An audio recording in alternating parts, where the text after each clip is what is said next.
بص يا غالي، خلينا متفقين ان في شغل المشاريع والمصالح مفيش احسن من شغل المواسم. هتقول لي ليه؟ هقول لك عشان الارباح فيه بتكون عاليه والطلب بيبقى كتير على الحاجه طبعا. وبما اننا داخلين على شهر رمضان وكل سنه وانتم طيبين، وزي ما انتم عارفين ان ده موسم ما يتفوتش، عشان كده انا جاي اعرفك احسن وافضل 10 مشاريع لموسم رمضان. وعشان كل مشروع ياخد حقه في الشرح والفيديو ما يكونش طويل، فانا هقسم المشاريع دي على حلقات هتنزل ورا بعض في سلسله على القناه، وهتلاقيني حاططهم لك في قائمه تشغيل واحده اللي هي غالبا دي، وهتلاقيها في علامه الاي اللي فوق. وعلى فكره احنا بدانا السلسله دي فعلا، وده الجزء الثالث منها، وشرحنا مشروعين قبل ده وهتلاقيهم في القائمه اللي لسه قايل لك عليها. ودلوقتي تعالى عشان نبدا مشروع النهارده. بس قبل ما نبدا عايز اعرفك نقطه مهمه، وهي انك تعمل لنا لايك عشان نقدر نكمل ونستمر، واشترك في القناه وفعل زر الجرس عشان يوصلك باقي فيديوهات السلسله لحد عندك وانت زي الباشا. وتعالى لي عشان عايز اعرفك اننا في مشروع النهارده هجاوبك على اهم 4 اسئله انت محتاج تعرفهم عشان تبدا في المشروع. ايه المشروع وازاي تبدا فيه؟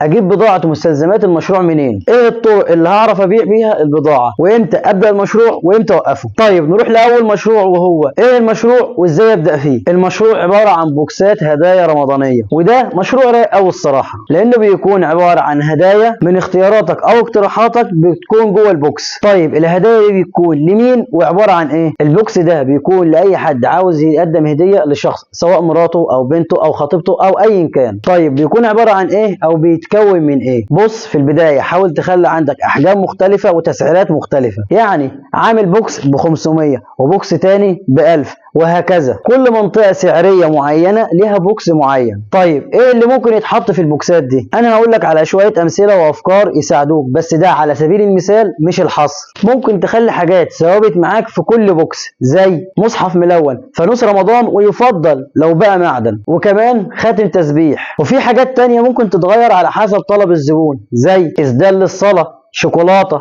مصليه، دميه على شكل فنانس او بوجي او طمطم، كتب دينيه او بخور او ميداليه رمضان، وهكذا. انت فكر وبدع وزود حاجات. طيب نروح للسؤال الثاني، وهو اجيب البضاعه ومستلزمات المشروع من فين؟ بص، هو المفروض ان اقول لك على اكتر من مكان، بس عشان اوفر عليك خليك في العتبه والموسكي والحسين، الثلاثه جنب بعض، وهتجيب منهم كل الكلام ده. ومعلش الكلام ده لسكان القاهره والجيزه، فلو كنت انت من سكان المحافظات الثانيه حاول تدور على منطقه قريبه منك تكون متخصصه في بيع الهدايا والادوات المكتبيه وغيرهم من الحاجات اللي قلنا عليها. طيب نروح للسؤال الثالث، وهو ابيع المنتجات دي ازاي وفين؟ بص، انا المشاريع اللي فاتت كنت بقول لك على اكتر من طريقه للبيع، لكن هنا انت مش متاح معاك غير طريقه واحده بس، وهي البيع اونلاين. وده لكذا سبب. اولهم انك تعرض افكارك وابداعك في البوكسات عشان العميل يقدر يفهم افكارك كويس. ثانيا عشان كل عميل هيطلب حاجه مختلفه عن غيره تناسب ذوقه وذوق الشخص اللي هو هيجيب له الهديه، فتحاول تعامل كل عميل على انه حاله لوحده وتشوف اللي هو عايزه وتنفذه له. فبكده يا معلم انت هتبيع اونلاين بالطريقه اللي تناسبك وعلى المنصه اللي تعجبك، سواء بقى يوتيوب، تيك توك، انستجرام، فيسبوك او غيرهم من المنصات. وان كنت انا بفضل التيك توك لان الانتشار فيه اسرع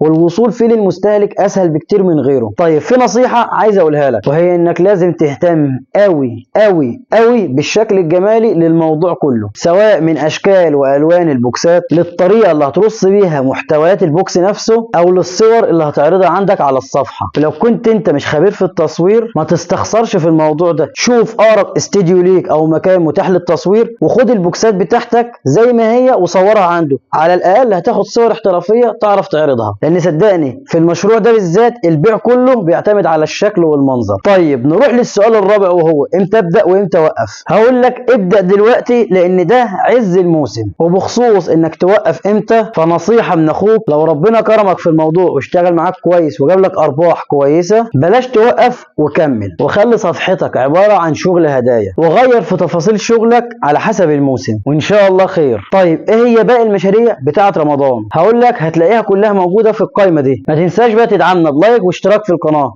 سلام.